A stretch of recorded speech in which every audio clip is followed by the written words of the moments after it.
Dear Kuya Dods. Dear Kuya Dods. Alright, welcome back mga Lods. Maingat daw ng ganano. So, dugay-dugay putang wala nagkauban karong mga panahon na tungod na nabisita. Alright. So, anaay nag-message na ako ato ang miging semana ra gini, wa na to na entertain, wa na to na basa tungod sa kabisi lagi. So karon atong tagaan og pagtagan mga Lods. Mao niya ang chat. Diri Kuya Dods, mayong adlaw nimo diha. Pwede ko mangayo og advice kabahin aning away. Uy, sa ning awaya day. O alitan ni Abigail og Beverly. Kisam ni silang duha. Kay na pressure na kayo ko kuya og curious pod ko. Kay nakisaw-saw magud mi sa away nila Kuya Dods. Bisag wala mi kabalo sa hinungdan. Oh, wala kabalo sa hinungdan niya mag-apil-apil ka ngano man eh. Ug naglibog mi kuya ug asay among paboran. Si Abigail ba nga asawa ni Elias, Elias GTV atong migoy dia. Nga usapod ko ka followers magud ani kuya. Ug kanisad si Ma'am Beverly Labad-Labad, ako sa ning gi-idol tungod sa matinabangon kaayo. Naguulang mi kuya sa ilang away kay naamang good gaingon nga naa sila relasyon ni Elias GTV. Nakuha daw sila og 6 rounds. Yeah, boy. Unsa naman ni? Day, taka naman. Kuya, wagod. Kuya Dods, basin nakabalo ka, ug unsa jud tinuod aning balitaa? Scripted ba ni kuya?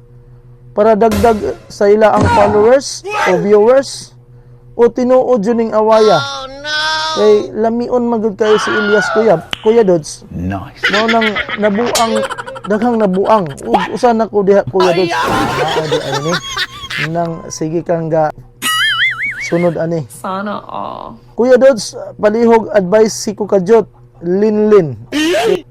Okay, Linlin, mao ni ang ako ang unang advice o tambag nimo ha. Una sa tanan Linlin, ayaw gyud panghilabot sa problema nga dili imuha. Ayaw sa dayon og pagmarites. Labi na kung wala ka kabalo sa tinuod nga istorya o kanang punot dulo bitaw sa mga sitwasyon. Kung gusto ka makasabot, igadir ang sakto nga informasyon o balita. Dayon, ayaw dayon og tuo sa social media. Wala na kay social media karon no? Kay social media man dili tanan tinuod. Usahay para lang na sa content no. Posible gina nga scripted ra pud na siya. Makaingon ta no.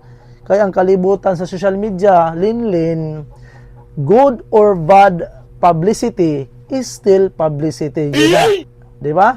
Manangon nga nag-after po na sila nga maka kuan ba, maka-views, ug naay mga followers nga magsunod nila, bahalag mag-away as long as ang mga basher, mga hater, followers ra gyud gihapon na sila. Maong linlin, pagpuyo lang ka diha sa inyong balay. Stay neutral and natural ha. Ayaw dayon panglabay ug husga kung wa kay basihan ha. Wala kay makuha kung mulaban ka sa tao nga dili pud nimo ig unsa personally ka ila. Di ba? Di ka pwede magpataka diha linlin og comment diha sa Facebook. Kay mao lang pagbasig mga maot kay mo ang gi-comment dito.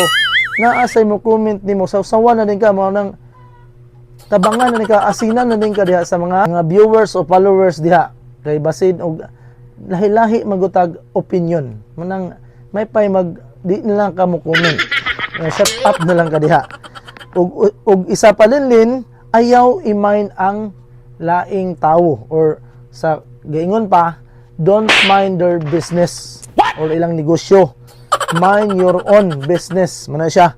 Sila mo'y musikat, kita nga viewers, dali rang maapektuhan o niya sila naka-views, naka-earn pagyod, niya kita ani, nahimong marites, nalingaw sa gubot nga walay klaro linlin. Mana siya diha nga mo kuanta mo sausaw ta diha. Takig away ta. Nya dito. Scripted ay. Wala na. Kita mo nahimo tang way ayo. Nang linlin hunong sa pagkamarites og pwede kang mo comment pero dapat ang imon ko good comment lang kana bang murag neutral lang nga comment linlin. So mao ra po na akong advice nimo linlin, ayaw lang gyud panghilabot sa dili imong problema. Okay, that would be all mga viewers, mga followers diha. stay tuned lang perminti sa atong dugang mga advice, no? Ug naamoy padangat, pwede rin yung butang da sa comment section, butang irag alias diha para dili sad mo maulaw. Alright? So dira kutob hangtod sunod higayon ako magaingon God bless us all. Bye bye.